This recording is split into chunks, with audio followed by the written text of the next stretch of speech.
I'm Loretta Breuning, and I teach people about the brain chemicals that make us feel good: dopamine, oxytocin, serotonin, and endorphin. I teach people to find their power over these chemicals, but also to accept that we've inherited our brain chemicals from animals, and they turn on for reasons that make sense in animals, but that may not fit your vision of what makes you feel good today. So we really need to understand how they work at a biological level. So, like many people, I grew up around a lot of unhappiness, and I was always asking myself, what's going on? What is everybody so upset about? So I always wanted to understand human emotions better, and I studied academic psychology for many years. But when I had children of my own and thousands of students, I started observing that didn't really work. And even I noticed with the children and students of the psychology professors who were teaching this, I didn't think it worked. So that motivated me to research and look for more answers. And I looked and looked, and then I stumbled on the animal brain and the brain chemicals that animals have that are the same that we have. But in animals, they don't try to cover up their responses with sophisticated language. They don't inhibit their responses. So when you know how a happy chemical works in animals, it's like, wow, you could see that this is really what people are doing all the time. I would be very happy to see people take responsibility for their own brain so they can understand, this is what makes me feel good, this is what makes me feel bad, and now I have power to redirect that, because our happy chemicals are turned on by old neural pathways. Our unhappy chemicals are turned on by old neural pathways. So every one of us is biased by our own old experiences and old pathways. And when you know that, you could say, oh, I'm going to blaze a new trail in my brain and turn on my chemicals in new ways, avoid my stress chemicals in new ways. And I'm not going to blame my problems on something else, because that disempowers me and takes away my power to figure out, how am I triggering this chemical, and what would be another way of triggering my happy chemicals? So I founded the Inner Mammal Institute to help people learn about their inner mammal and the brain chemicals and their power over them.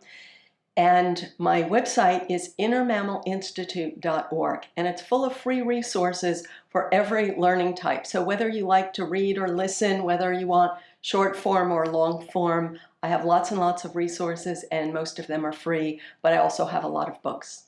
My three top books are, first, Habits of a Happy Brain. That's my introduction. Habits of a Happy Brain: Retrain Your Brain to Boost Your Serotonin, Dopamine, Oxytocin, and Endorphin Levels. And this book explains you what turns on the happy chemicals in the animal brain, what turns them on in you, and how you could rewire yourself to turn them on in new ways. So it's a really good introduction to rewire yourself and to help explain this to others.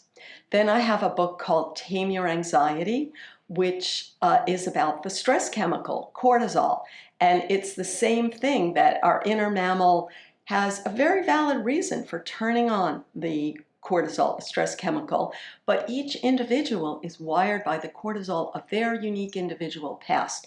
So you could figure out how your cortisol got wired, and then you could rewire yourself to turn off your cortisol in healthier ways, rather than with any unwanted habits you may have. And it's a very simple and fun plan. It's called Tame Your Anxiety: Rewiring Your Brain for Happiness. And finally, I have a book called Status Games: Why We Play and How to Stop.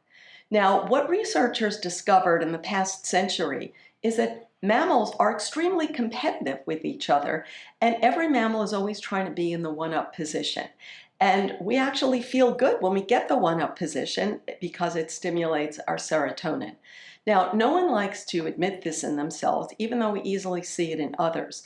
So we often have ways of getting the one-up position, which just happen to be whatever triggered your serotonin when you were young, paved a neural pathway that turns it on for you. And that's how your brain defines status.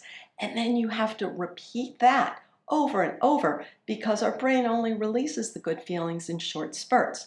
So that's why one person has one little status habit and another person has another little status habit.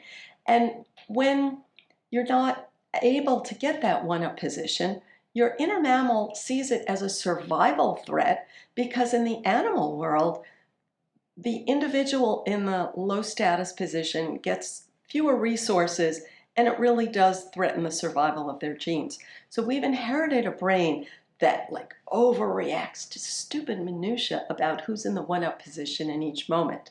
So my book Status Games helps you first accept this in yourself, notice it in yourself rather than just blaming the person you're with or society. And then it shows that you can seek and enjoy this good feeling, which is natural, but to find healthier ways to do it.